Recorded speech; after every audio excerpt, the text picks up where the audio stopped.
జై శ్రీరామ్. నమస్కారం అండి. 2025 సంవత్సరం మార్చ్ 29వ తేదీ షష్టగ్రహ కూటమి ఏర్పడబోతున్నది. ఈ షష్టగ్రహ కూటమి వల్ల మనకి సమాజానికి ఎలా ఉండబోతున్నది, మరియు ద్వాదశ రాశుల వాళ్ళకి ఎలా ఉంటుంది అని ఒక తెలుసుకునే ప్రయత్నం చేద్దాం. ఇక్కడ చాలా వరకు చూస్తున్నాం, చాలామంది అంటే కొంతమంది కామెంట్స్ చేస్తూ ఉంటారు, ఒకరు ఒకలాగా చెప్తూ వస్తున్నారు. అంటే ఒక జ్యోతిష్కుడేమో బాగుందంటాడు, ఒక జ్యోతిష్కుడేమో బాగాలేదంటున్నాడు. ఇలాంటి కన్ఫ్యూజన్ ఎక్కువ ఏర్పడబోతున్నది మన ప్రజలకు. ఇక్కడ ఒక చిన్న లాజిక్ అండి. మనకి స్వజాతకం అనేది ఉంటుంది. మనం పుట్టిన టైంకి మనం ఏ లగ్నంలో పుట్టాము, ఏ రాశిలో పుట్టాము, రాశి అంటే ఏంటి, ముఖ్యంగా రాశి ఫలితాలని ఎక్కువ మీరు థింక్ చేస్తూ ఉన్నారు. రాశి ఫలితాలు అంటే, రాశి అంటే ఏంటి తెలుసా? మన మనస్సు. ఇప్పుడు మన మనస్సులో ఏదో ఒకటి అనుకుంటాం. రాత్రి పడుకునేటప్పుడు రేపు సాయంత్రం లోపు నేను ఆఫీస్లో ఇంతవరకు చేయాలి అని మీరు మనసులో వచ్చేస్తుంది. ఓకే, ఉదయాన్నే మీరు ఆఫీస్కి బయలుదేరుతారు. ఆ రోజు ఎప్పుడైతే మీరు రాత్రిపూట అనుకొని ఉంటారో సాయంత్రం లోపల అన్ని పనులు నేను మ్యాక్సిమం చేయాలని, ఆ పనుల్లో మీరు ఎంతవరకు సక్సెస్ అవుతారు అనేది లగ్నం. ఇదే అండి లగ్నం అంటే. రాశి అంటే జస్ట్ మనస్సు లేదు అనుకుంటారు, అది కరెక్ట్గా మీరు కార్యరూపంలో చేయాలి కదా. దాన్ని ఎంతవరకు మీరు సక్సెస్ చేస్తారు అనేది లగ్నం ఇంపార్టెంట్. లగ్నం చూపిస్తుంది. అంటే దశాభుక్తిలో మనకి మంచి దశాభుక్తులు జరుగుతూ ఉంటే మీరు అనుకున్నట్టుగానే, మీ మనసులో వచ్చినట్టుగానే మీరు చేసేస్తారు. చాలామందికి ఆశలు ఉంటాయి, నేను కారు కొనుక్కోవాలి, బస్సు కొనుక్కోవాలి, లేదా ట్రావెల్స్ ఓపెన్ చేయాలి, లేదా ఒక మంచి బిజినెస్ ఓపెన్ చేయాలి, ఇలాంటివి అనుకుంటారు. బట్ దాన్ని చేయాలి కదా, దాన్ని కార్యరూపంలోకి రావాలి కదా. అది అప్పుడు మనం లగ్నాన్ని చూస్తాము. అంటే ఆ లగ్నం నుంచి ఏ గ్రహాలు ఎక్కడెక్కడ ఉన్నాయి, ఏ దశాభుక్తి జరుగుతూ ఉంది, సో ఆ దశాభుక్తి వీళ్ళకి యోగిస్తుందా, సో ఆ దశాభుక్తి వచ్చినప్పుడు ఏ పరిహారాలు చేసుకోవాలి. Simple remedies, thousands of simple remedies ఉన్నాయి. కానీ ఇప్పుడున్న ప్రజలకు ఎలా ఉంటుందంటే, ఆ థౌజండ్స్ ఆఫ్ సింపుల్ రెమెడీస్, ఇప్పుడు సింపుల్ రెమెడీస్ అంటే ఏంటి? ఒక చిన్న ఎగ్జాంపుల్ చెప్తాను. కుజుడు ఇబ్బంది పెడుతూ ఉన్నప్పుడు ఈ సాంసారిక విషయంలో ఇబ్బందులు ఉంటాయి. కుజుడే మెయిన్ మాంగళ్యకారకుడు. మనకి భార్యాభర్తల మధ్య సరైన పొంతన లేకుండా ఇబ్బందులు చాలా అనుభవిస్తూ ఉంటాము. మెయిన్ కుజుడు. ఇలా కుజుడుతో ఇబ్బంది పెడుతున్నప్పుడు ఒక 11 మంగళవారాలు కందిపప్పుతో చేసిన బొబ్బట్లని సుబ్రహ్మణ్య స్వామి ఆలయానికి వెళ్ళి నమస్కారం చేసి, మీ మనసులో ఉన్న చిన్న కోరికలను, అదేదైతే మీరు ఇబ్బందులు పడుతున్నారో చెప్పుకొని, కుజగ్రహ దోష నివారణ వల్ల మొక్కుకొని, మీరు ఆ కందిపప్పుతో చేసిన బొబ్బట్లని నలుగురికి తినిపించండి, పెట్టండి వాళ్ళు తినడానికి. లేదా ఆవులకి తినిపించండి, ఎద్దులకి తినిపించండి. రోడ్ సైడ్ ఉంటున్న ఎంతో ఎద్దులు, ఆవులు రోడ్ సైడ్ సిటీలో అవి పేపర్లు అవి తినుకుంటూ వెళ్తూ ఉంటాయి. సో అలాంటి ఆవులకి, ఎద్దులకి తినిపించండి. ఆ గ్రహ నెగిటివ్ ఇంపాక్ట్ ఖచ్చితంగా తగ్గుతుంది.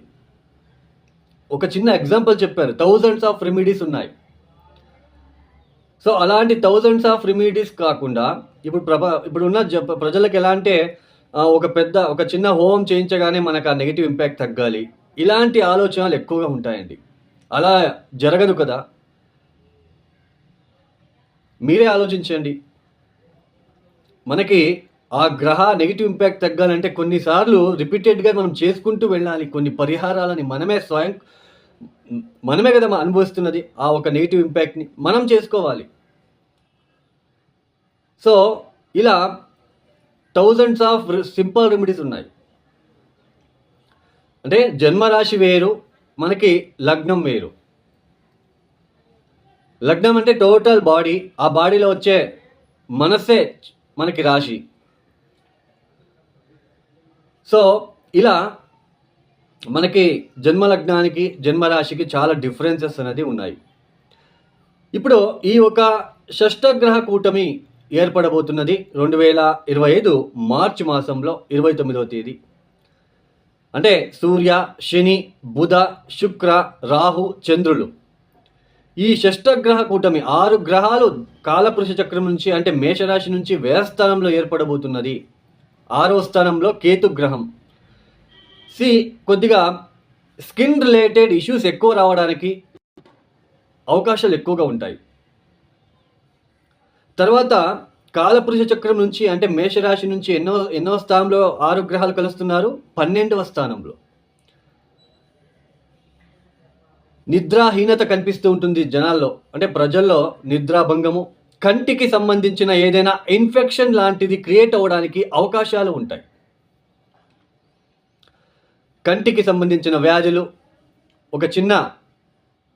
ఒక వైరస్ లాగా ఏదైనా స్ప్రెడ్ అవ్వడానికి కూడా చిన్న ఛాన్సెస్ ఉంటుంది. అంటే మనకు ఆల్రెడీ వస్తూ ఉంటుంది, కంటికి వస్తే అద్దాలు పెట్టుకుంటాము, అది వైరస్ లాగా ఆ కన్ను ఎవరికైతే కంటికి ఇబ్బందులు ఫేస్ చేస్తూ ఉంటారో ఆ కన్నుని ఇంకొకరు బాగున్న వ్యక్తి చూస్తే వాళ్ళకు కూడా వైరస్ లాంటిది మనకి స్ప్రెడ్ అవుతుంది.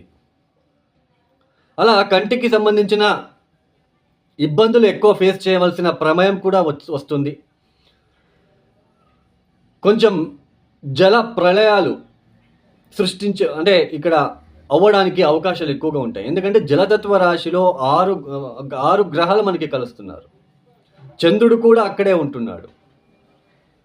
తర్వాత పైగా కుజుడు మనకి కుజస్తంభనం కూడా జరుగుతున్నది ఆ సమయంలో కర్కాటక రాశిలో సంచారము.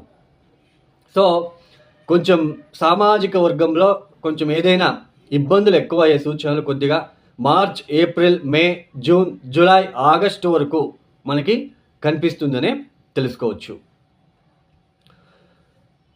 అంటే ఏదో పెద్దగా అయిపోతుంది అని కాదండి, ఏదో చిన్నవి ఏదైనా ఇబ్బందులు వచ్చే సూచనలు సామాజిక వర్గంలో కనిపిస్తూ ఉంటుందనే ఇక్కడ మనం తెలుసుకోవచ్చు. అందులోన సూర్య, శని, రాహు ఒకే ఇంట్లో కలుస్తున్నారండి. కొంచెం ఇబ్బందులు ఎక్కువగా ఉంటాయి. కొద్ది రోజులు ఈ మార్చ్, ఏప్రిల్ మాసంలో కొంచెం ఇబ్బందులు ఎక్కువ ఉండడానికి అవకాశాలు ఉంటాయి. ఈ ఒక షష్టగ్రహ కూటమి వల్ల మనకి 12 రాశుల వాళ్ళకి ఎలాంటి ఫలితాలు రాబోతున్నాయని మనం కొద్దిగా తెలుసుకుంటూ వెళ్తామండి. తదుపరి రాశి సింహరాశి. ఈ సింహరాశి వాళ్ళకి ఈ షష్టగ్రహ కూటమి అనేది మనకి 8వ స్థానంలో జరగబోతున్నది. ఈ 8వ స్థానంలో 6 గ్రహాల ఒక కలయిక అనేది కొద్దిగా ఈ ఒక శని కూడా, అష్టమ శని, అష్టమ సూర్యుడు, అష్టమ రాహు, ఈ తర్వాత అష్టమ చంద్రుడు. సో ఇవన్నీ కూడా కొద్దిగా ఆత్మవిశ్వాసాన్ని తగ్గించే ప్రయత్నం అనేది మనకి ఇక్కడ తెలుస్తుంది. మీ యొక్క ఆత్మవిశ్వాసం తగ్గించేలాగా అవుతుంది. తర్వాత ఆరోగ్యం విషయంలో కాస్త ఒడిదుడుకులు, ఇబ్బందులు వచ్చే సూచనలు, ఆర్థికంగా కొద్దిగా డిస్టర్బెన్సెస్ ఫీల్ అవ్వడం లాంటిది, కుటుంబ వ్యక్తులతో కొంచెం తగాదాలు లాంటివి, శారీరకంగా ఇబ్బందులు, వేళకు భోజనం లేకపోవడము, భోజనం చేయలేకపోవడం లాంటివి ఇక్కడ మనము చూడొచ్చు. ఏప్రిల్, మే వరకు, అంటే మార్చి 29, ఏప్రిల్, మే 18వ తేదీ వరకు కొంచెం సింహరాశి వాళ్ళకి అనుకూలంగా లేదు. తర్వాత మనకి గురుబలం వస్తుంది కాబట్టి తర్వాత మనకి కాస్త అనుకూల ఫలితాలు ఏర్పడతాయని తెలుసుకోవచ్చు. ముఖ్యంగా స్టమక్ రిలేటెడ్, తర్వాత నోటికి సంబంధించిన విషయంలో, పంటికి సంబంధించిన విషయంలో, ఈ ఒక విషయంలో ఇబ్బందులు, తర్వాత మీ పైన కొన్ని అపవాదాలు వచ్చే సూచనలు కూడా ఇక్కడ కనిపిస్తున్నాయని తెలుసుకోవచ్చు. మొత్తానికి ఈ 2 మాసాలు మాత్రమే సింహరాశి వాళ్ళు కాస్త జాగ్రత్తగా ఉండండి. మే 18వ తేదీ తర్వాత మనకి సంపూర్ణమైన గురుబలం వస్తుంది. May, June, July, August, September, October, ఇన్ని మాసాలు కూడా మీకు చాలా అద్భుతమైన ఫలితాలు వస్తాయి. ఎందుకంటే 8వ స్థానంలో శని వచ్చినప్పుడు అదే సమయంలోనే మే నుంచి మనకి ఈ సింహరాశి వాళ్ళకి గురుబలం కూడా వస్తుంది. అంటే ఇక్కడ మీనింగ్ ఏంటి? అష్టమ స్థానంలో ఉంటున్న శని వలన ఇబ్బందులు వచ్చినా ఈ గురుబలం వస్తుంది కాబట్టి పెద్దగా అవి మనకి ఫీల్ కాలేరు మీరు. అష్టమ శని ఒక ఇంపాక్ట్‌ని మీకు ఆ ఒక ఫీల్ అనేది కనిపించదు. ఎందుకంటే గురుబలం ఉంటుంది, సేవ్ అవుతూ వెళ్తారు. బట్ 2026 కొద్దిగా ఇబ్బందులు తప్పవు సింహరాశి వాళ్ళకి. ఈ ఒక షష్టగ్రహ కూటమి ఏదైతే ఉందో అష్టమ స్థానంలో సంచారము కొద్దిగా డిస్టర్బెన్సెస్ అనేది ఉంటుంది. మీ కాన్ఫిడెన్స్ లెవెల్ తగ్గిపోతుంది ఈ ఒక సమయంలోనే తెలుసుకోవచ్చు. Main bone related, back related ఇలాంటివి ఎక్కువ ఇబ్బందులు పడడానికి కూడా అవకాశాలు ఉంటాయి. ఈ సింహరాశి వాళ్ళు తప్పనిసరిగా ప్రతినిత్య సూర్య నమస్కారము, ఆదిత్య స్తోత్ర పారాయణము, మహామృత్యుంజయ మంత్రాన్ని పఠించుకోవడము, కాలభైరవేశ్వర దర్శించుకోవడము చాలా మంచిది. ఈ ఒక వీడియో మీకు నచ్చితే లైక్ చేయండి, షేర్ చేయండి, సబ్స్క్రైబ్ చేసుకోండి. సర్వే జనో సుఖినో భవంతు.